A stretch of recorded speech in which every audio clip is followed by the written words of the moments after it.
Olá, queridos, a paz do Senhor.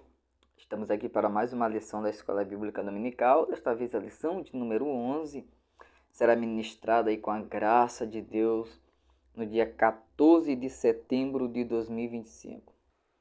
E vamos estudar nessa lição uma igreja hebreia na casa de um estrangeiro.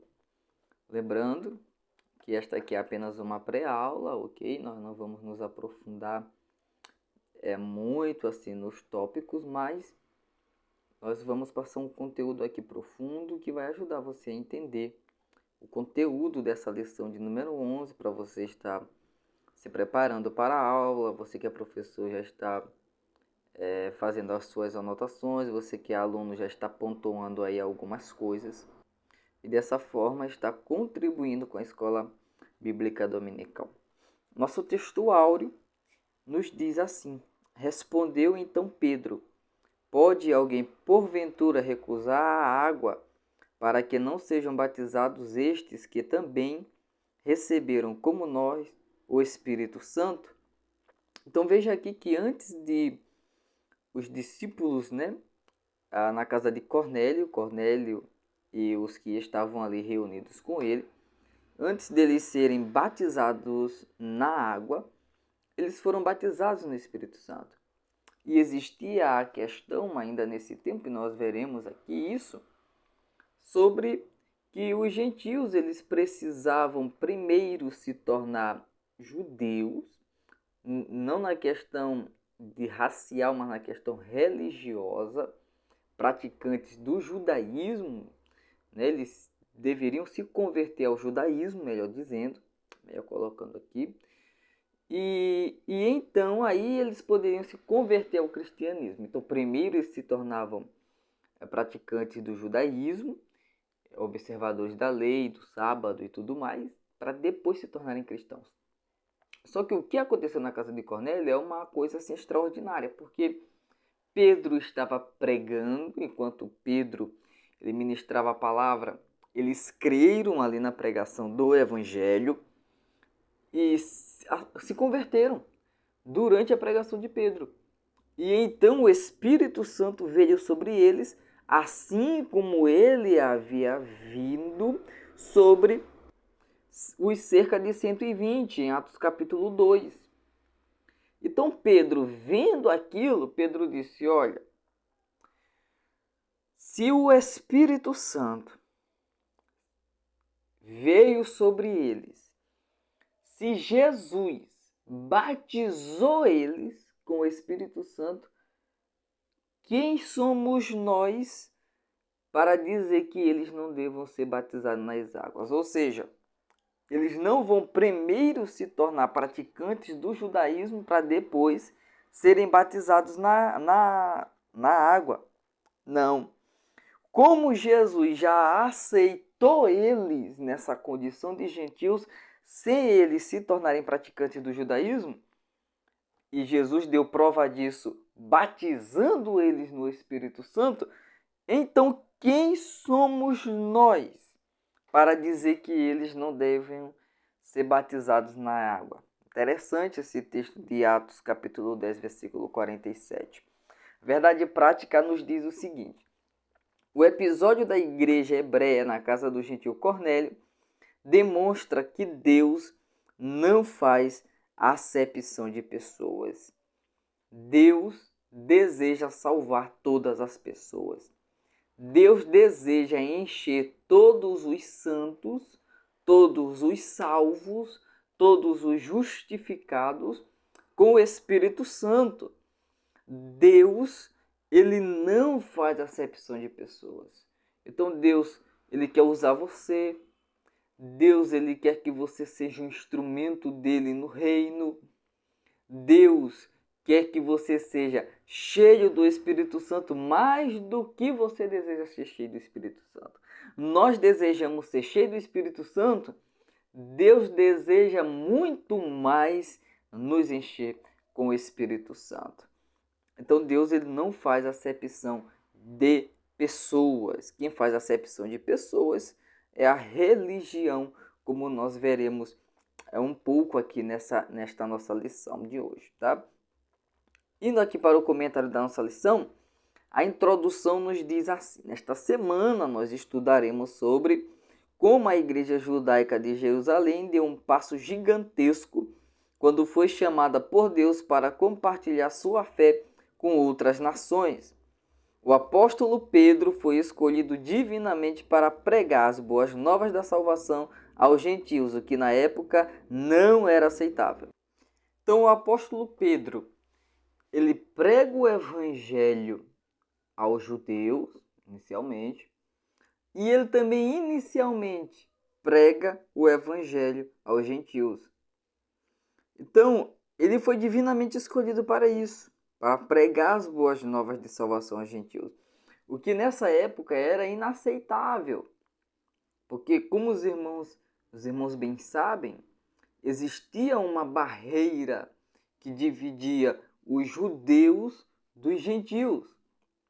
Só que aqui nesse episódio nós podemos perceber que o Senhor Jesus ele já estava trabalhando aquilo que mais tarde seria ensinado pelo apóstolo Paulo, quando ele diz que em Cristo a parede que antes nos dividia, ela é quebrada. Então em Cristo não existe mais essa questão de judeus e gentios. Não, em Cristo existe um só povo, um só Senhor, um só batismo, um só Deus. Então, em Cristo, essa barreira que divide as pessoas, judeus, gentios, em Cristo essa barreira cai por terra.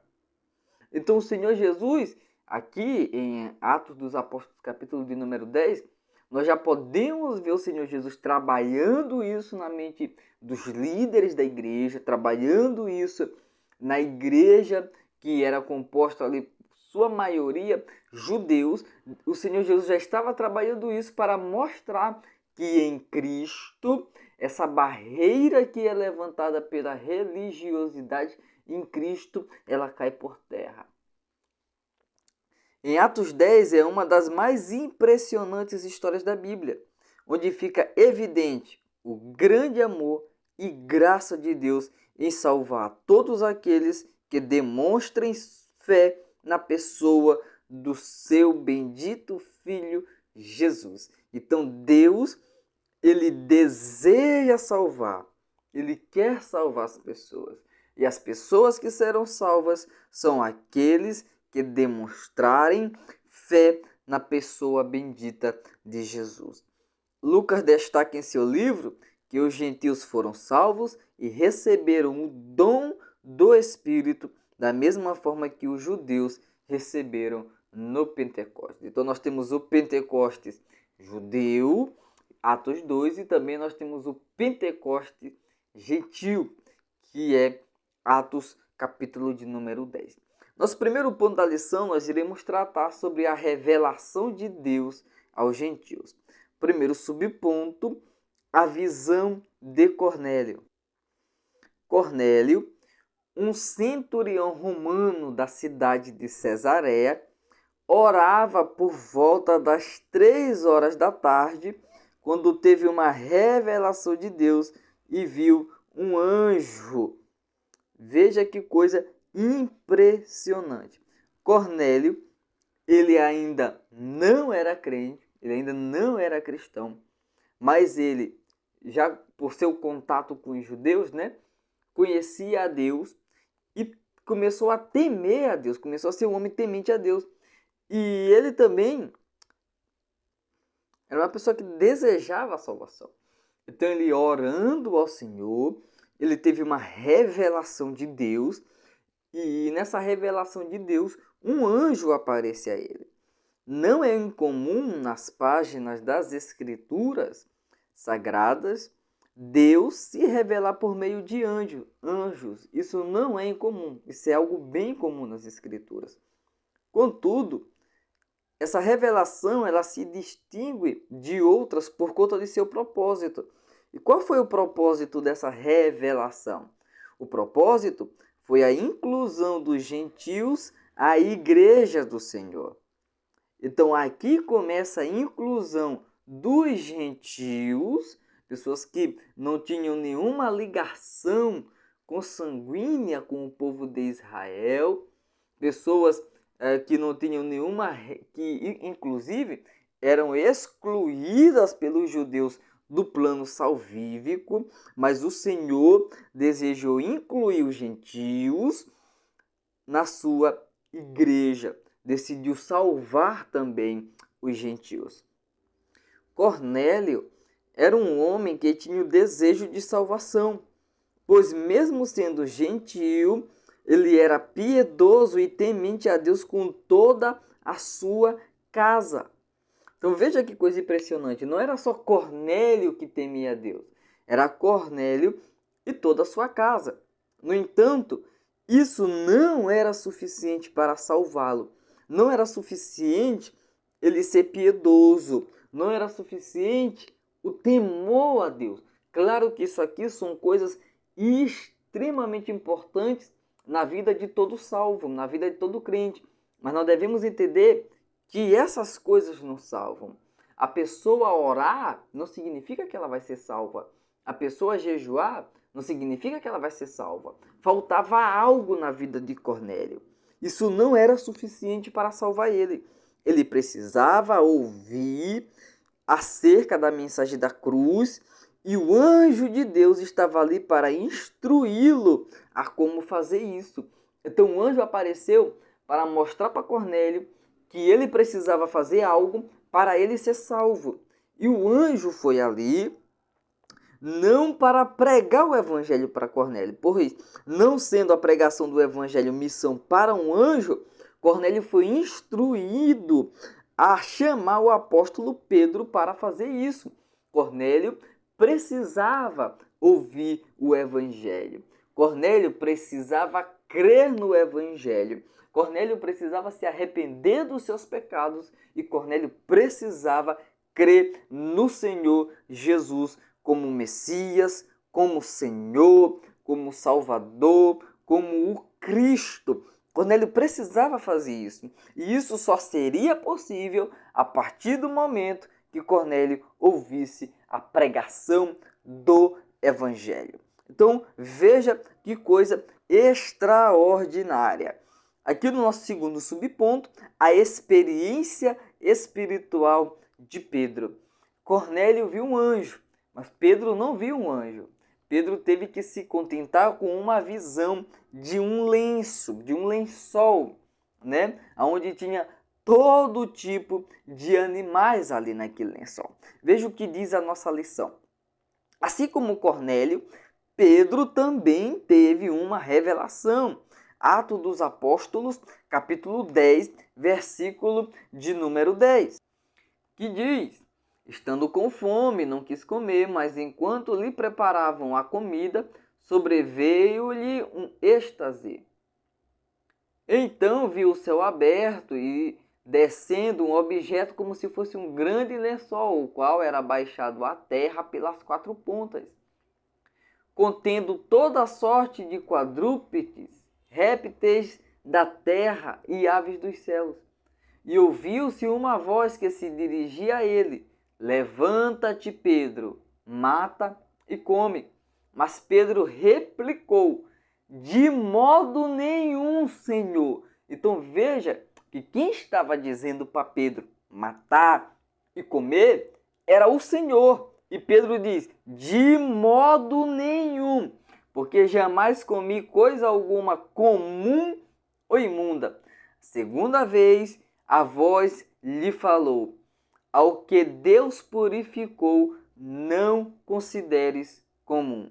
Sucedeu isto por 3 vezes e logo aquele objeto foi recolhido aos céus. Então Pedro teve também uma experiência espiritual com visão e com revelação divina que o deixou perplexo.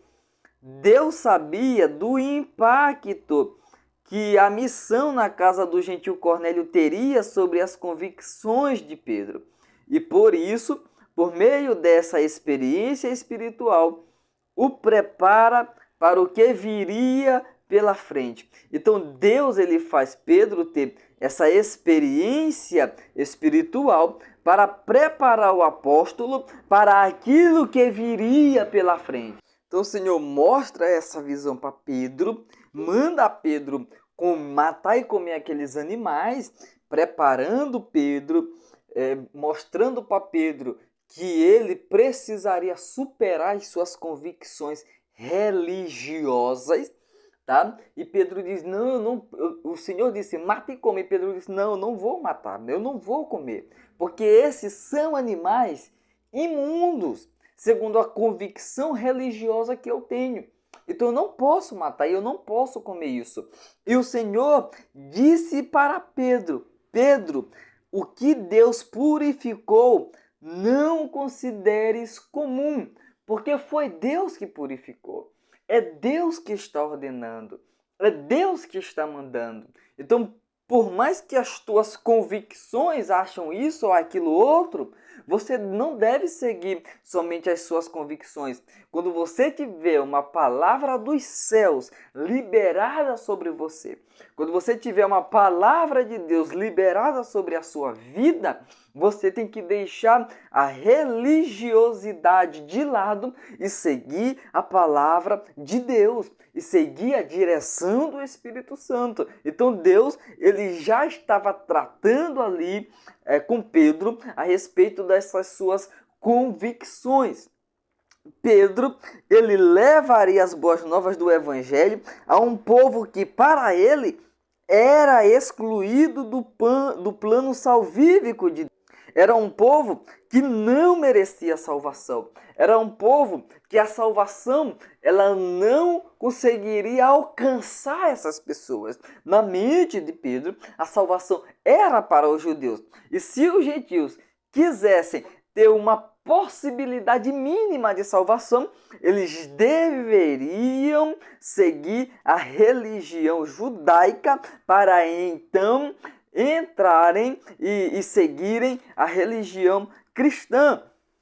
Pedro sentiu o caráter excepcional dessa revelação. E Pedro entendeu esse caráter excepcional da revelação. E quando chegou para ele a questão dele ir até Cornélio, Pedro, ele achou por bem, isso aqui é fantástico, Pedro achou por bem levar consigo outros 6 irmãos judeus naquela missão. Então veja ali que Pedro leva judeus para a casa de um gentio para eles verificarem o que é que Deus iria operar. Ou seja, Pedro estava levando testemunhas que iriam mostrar para as pessoas que depois isso aqui causaria um espanto tremendo, como causou, inclusive. Pedro, inclusive, foi questionado em Atos dos Apóstolos, capítulo de número 11. Pedro foi questionado pelos irmãos que estavam na Judéia, porque o evangelho já tinha chegado na Judéia, sobre o porquê dele ter batizado os gentios. Só que Pedro, ele se adianta a isso e ele leva pessoas que serviriam de testemunhas. Porque Pedro foi questionado por que foi que ele batizou os gentios, sem que esses gentios confessassem primeiro o judaísmo, sem que esses gentios se tornassem primeiro praticantes do judaísmo. Aí Pedro disse, eu não poderia não batizá-los, porque antes de eu batizar eles na água, o Senhor batizou eles com o Espírito Santo. E se o Senhor Jesus batizou eles com o Espírito Santo, quem sou eu para recusar batizar eles nas águas? Eu sou apenas um servo. O Senhor é Jesus. E o Senhor Jesus batizou eles com o Espírito Santo. Então, que coisa extraordinária e que sabedoria dos céus sobre a vida do apóstolo Pedro. Que o Senhor nos ajude a ter essa sabedoria, a ter essa prudência. Que o Senhor ele nos ajude. O terceiro subponto desse nosso primeiro ponto, a urgência da pregação do Evangelho. Deus ainda pode revelar a alguém o seu plano salvífico de forma excepcional, inclusive usando anjos eleitos como ele fez na casa de Cornélio. Deus ainda pode fazer isso. ok? Contudo, essa não é a maneira usual do Senhor trabalhar. Então entenda que pelo aquilo que nós temos na Bíblia, não é necessário Deus mandar um anjo, não é necessário Deus nos dar uma revelação onde um anjo vem falar com a gente para que a gente pregue o Evangelho. A partir da verdade bíblica que Deus quer salvar todas as pessoas. Então veja, é uma verdade bíblica. Deus quer salvar todas as pessoas. Então, diante dessa verdade bíblica, a igreja deve levar adiante a grandiosa missão de pregar o Evangelho a toda criatura. Porque como Deus quer salvar toda criatura, então a igreja deve pregar a toda criatura. Deus quer salvar todas as pessoas, então a igreja deve pregar o Evangelho para todas as pessoas. Paulo afirmou que Deus achou por bem salvar os que creem por meio da pregação. Então é preciso pregar, porque foi Deus que achou por bem salvar as pessoas que creem por meio da pregação do Evangelho. Então nós devemos pregar. Não é preciso ninguém ficar esperando um anjo para comissioná-lo a pregar o Evangelho. Deus já fez isso. Então você não precisa ficar em casa, você não precisa ficar no seu quarto durante 45 dias, trancado, orando e jejuando, esperando Deus enviar um anjo até você e esse anjo dizer para você: ô filho de Deus, Ele te deu unção, Deus te deu poder, Deus te deu autoridade para você pregar o Evangelho. Você não precisa disso, porque nós já temos o comissionamento das Escrituras. Marcos capítulo 16, versículo 15. Nós já fomos autorizados por Deus e comissionados por Deus para pregarmos o Evangelho. Então Deus conta com a sua igreja para que a sua igreja pregue o Evangelho, que a sua igreja anuncie a salvação em Cristo Jesus. Bendito seja Deus. Então pregar o Evangelho é uma urgência, a igreja já foi comissionada por Deus para pregar o Evangelho, então a igreja precisa se dispor para pregar o Evangelho. Nosso segundo ponto, a salvação dos gentios. Nosso primeiro subponto, a pregação aos gentios. Então veja, Pedro recebeu a missão de pregar para Cornélio em sua casa. Ou seja, Pedro recebeu a missão de pregar não somente para Cornélio, mas para Cornélio e a sua casa. Capítulo 11, versículo 14, diz assim: o qual te dirá palavras, mediante as quais serás salvo, tu e toda a tua casa. Então Pedro não foi comissionado para pregar somente para Cornélio.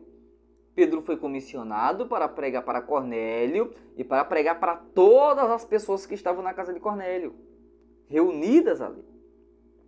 Sua pregação é totalmente cristocêntrica, sempre apontando para a cruz de Cristo. E isso é o que faz a diferença. Meus irmãos, nós já estudamos, nós já vimos na aula anterior que o que faz a diferença não é as estratégias, os métodos, mas a fidelidade à pregação da palavra. Mas ser cheio do Espírito Santo. Um ministério, para ser bem sucedido, ele precisa ser fiel à palavra de Deus. Métodos são importantes, estratégias são importantes, mas nós não devemos colocar nossa confiança em estratégias que são estratégias humanas. Nós devemos priorizar nossa ação no poder do Espírito e na força da palavra de Deus. Veja o que o apóstolo faz. O apóstolo prega sobre Cristo, anuncia Cristo. Sua pregação é cristocêntrica. Ele aponta para a cruz de Cristo, porque é isso que vai salvar as pessoas. Não é a minha estratégia, não é o meu método, não é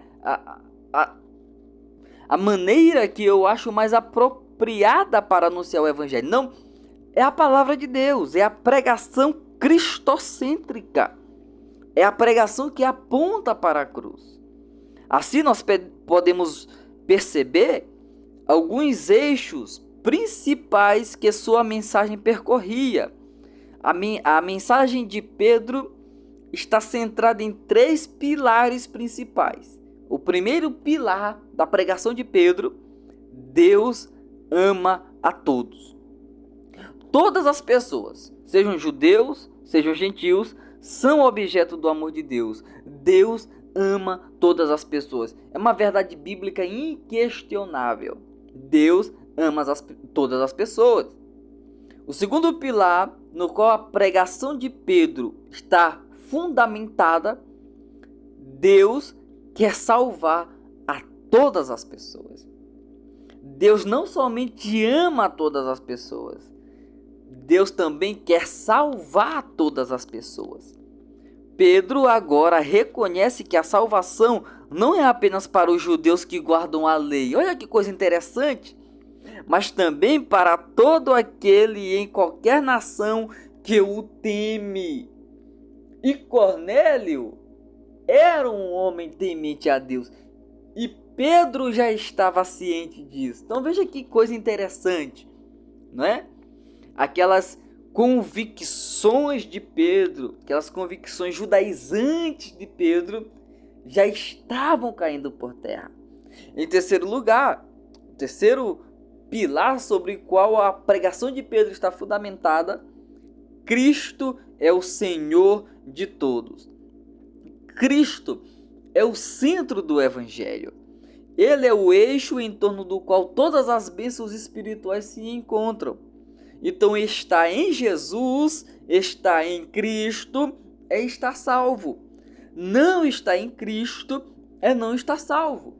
Então, as pessoas que estão em Cristo estão salvas. As pessoas que não estão em Cristo não estão salvas. A conversão dos gentios. A mensagem da cruz é um chamado ao arrependimento.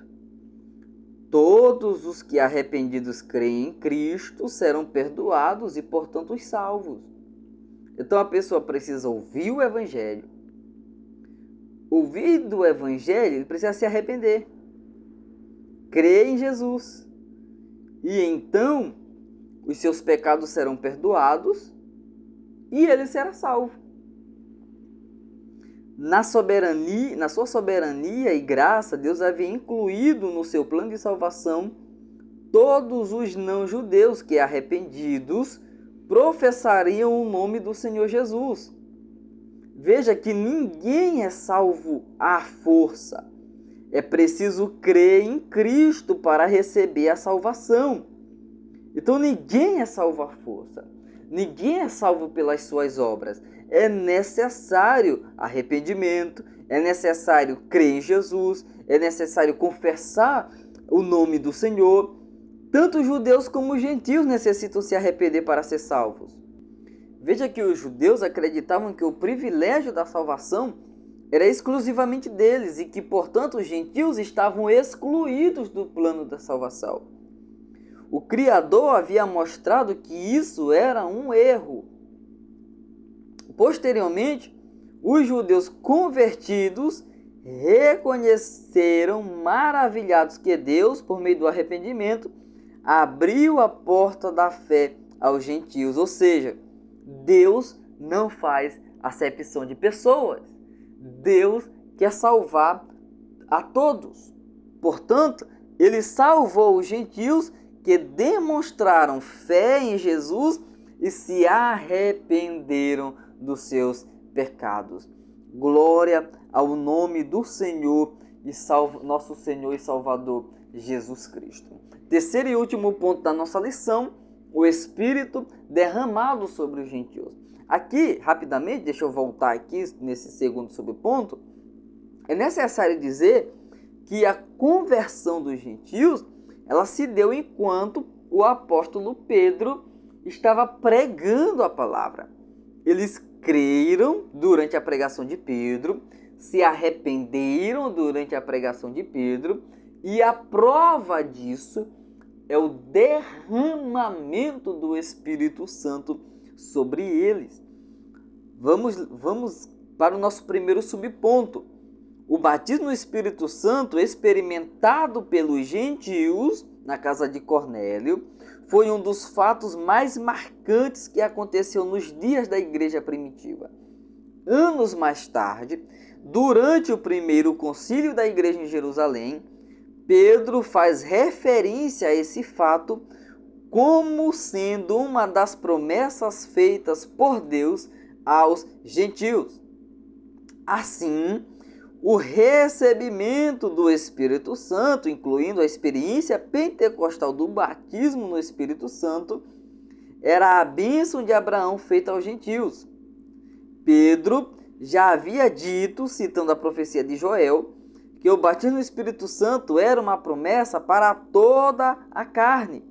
Ou seja, se a salvação é para todas as pessoas, o batismo no Espírito Santo, que é uma bênção subsequente à salvação, que acontece acompanhando a salvação da pessoa, também é uma bênção para todas as pessoas.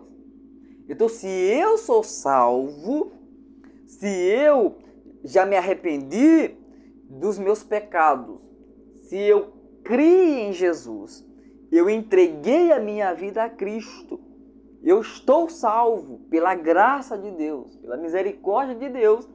Então, eu não devo ter dúvida de que o batismo no Espírito Santo é uma promessa para mim também. E eu devo viver essa promessa na minha vida. A promessa, portanto, não se limitava mais somente aos judeus, nem tampouco a uma classe especial como acontecia no Antigo Testamento, aonde o derramamento do Espírito Santo ele era reservado, se limitava a uma classe especial. Nessa nova dispensação em que nós estamos vivendo, nesta nova aliança, essa promessa ela não se limita aos judeus, ela não se limita a uma classe especial, mas a todos quantos nosso Deus chamar. Eu, você e todos os que creem em Cristo somos contemplados com essa promessa de Deus. Então é uma promessa de Deus que nós sejamos cheios do Espírito Santo, que nós sejamos batizados com o Espírito Santo, assim como aconteceu em Atos 2, assim como aconteceu em Atos 10. O Espírito recebido, como vimos, logo após os gentios terem recebido a palavra de Deus, isto é, se convertido à fé cristã, o Espírito foi derramado sobre os crentes gentios de Cesareia. Glória a Deus por isso. Veja o que diz o texto bíblico. E os fiéis que eram da circuncisão, aqueles que tinham ido com Pedro, aqueles 6 que tinham ido com Pedro, todos quanto tinham vindo com Pedro, maravilharam-se de que o dom do Espírito Santo se derramasse também sobre os gentios. Veja o que diz o versículo 46. Pois os ouviam falando em línguas e engrandecendo a Deus. Então Pedro perguntou: porventura, pode alguém recusar a água para que não sejam batizados estes que, assim como nós, receberam o Espírito Santo? Então, esse derramamento do Espírito Santo veio acompanhado pela evidência física do falar em outras línguas e expressões de louvores. Algo que já era tido como um padrão aceito pela comunidade cristã, porque os ouviam falar em línguas e magnificar a Deus. Bendito seja o Senhor. O terceiro subponto, o último, um Pentecostes visto e ouvido. Porque em Atos 2 nós também tivemos sinais que foram vistos e foram vistas sobre eles línguas repartidas como que de fogo.